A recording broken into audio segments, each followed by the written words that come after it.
What if the life you are exhausting yourself to build is the exact life you are sacrificing to build it?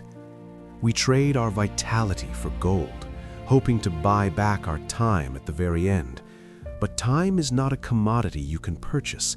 It is a fire that burns, whether you use it to warm yourself or let it turn to ash. There is a precise moment where ambition turns into a prison. We rarely see the bars because they are made of gold, but the confinement is real. Let us transport ourselves to a small, sleepy coastal village in Mexico. The air here tastes of salt and ancient patience. The sun does not rush to set, it lingers. Here we find a fisherman. He is not a man of great wealth, nor is he a man of destitution. He is simply complete. He docks his small boat just before noon. Inside, several large yellowfin tuna glisten, the catch of a few hours. A wealthy American investment banker on a stress-relieving vacation stands on the pier. He is a man vibrating with the frantic energy of the Western world. He looks at the fish, then at his watch. "Good quality," the banker says, his mind already calculating margins. "How long did it take you to catch them?"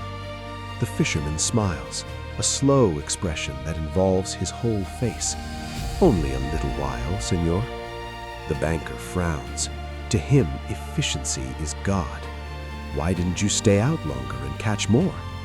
The fisherman leans against a wooden post, unbothered. "Because this is enough. It is enough to feed my family, share with my neighbors, and trade for what we need." "But," the banker stammers, unable to comprehend the void in the schedule, "what do you do with the rest of your time?" "I sleep late," says the fisherman softly. "I fish a little. I play with my children. We take siestas with my wife, Maria. In the evenings, I stroll into the village, sip wine, and play guitar with my amigos. I have a full and busy life." The banker laughs, a sharp, hollow sound. He straightens his posture, ready to bestow his superior wisdom upon this simple soul.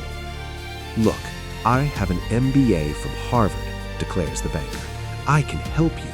You are sitting on a gold mine and you don't even see it. You should spend more time fishing. With the proceeds, you buy a bigger boat. With the proceeds from the bigger boat, you could buy several boats. Eventually, you would have a fleet of fishing trawlers." The banker begins to pace, his hands moving as if sculpting a skyscraper in the air. "Instead of selling your catch to a middleman, you would sell directly to the processor. Eventually, you would open your own cannery. You would control the product, the processing, and the distribution. You would leave this small coastal village and move to Mexico City, then Los Angeles, and eventually New York City, where you will run your expanding enterprise." The fisherman listens quietly. The waves lap against the dock, a rhythmic counterpoint to the banker's frantic projection. "But, senor," asks the fisherman, "how long will this take?" The banker calculates. 15 to 20 years, 25 if we hit market turbulence. "But then what?" asks the fisherman. The banker laughs again, delighted by his own vision. "That's the best part. When the time is right, you would announce an IPO and sell your company stock to the public and become very rich. You would make millions." "Millions?" The fisherman creates a wisdom ripple in the silence that follows. "Then what?" The banker pauses. The wind shifts. He looks at the sea, dreaming of the ultimate reward. "Then," the banker says, his voice softening with longing, "you would retire. You would move to a small coastal fishing village where you would sleep late, fish a little, play with your kids, take siestas with your wife, and stroll to the village in the evenings to sip wine and play your guitar with your amigos." The silence that follows is not empty. It is heavy. It crashes down upon the banker like a tidal wave. The fisherman looks at the banker with eyes full of compassion, not judgment. "Senor," he says, "what do you think I am doing right now?" We are the banker. We are the architects of our own anxiety. We convince ourselves that peace is a destination, a trophy to be awarded after decades of suffering. We treat our lives as a waiting room for a happiness that we keep pushing over the horizon. Seneca, the great Stoic philosopher, warned us of this 2,000 years ago. He wrote, "Life is very short and anxious for those who forget the past, neglect the present, and fear the future." The tragedy is not that we have ambition. The tragedy is that we postpone living. We say, "I will be happy when I get the promotion," or "I will rest when the house is paid off." We mortgage the present, the only reality we possess, for a future that is nothing but a phantom. This is the paradox of modern success. We destroy our health to gain wealth, and then spend that wealth to regain our health.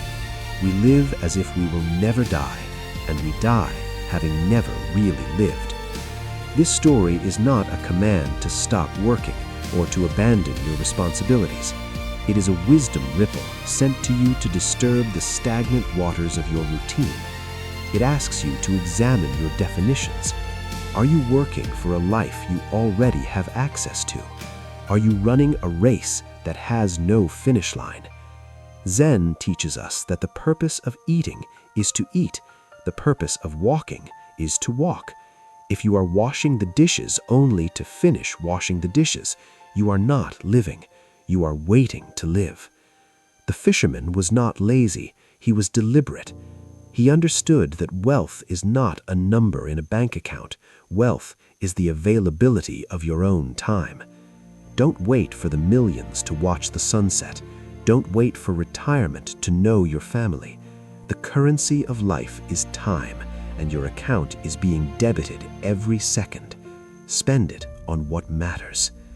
If this story created a ripple in your perspective, join us.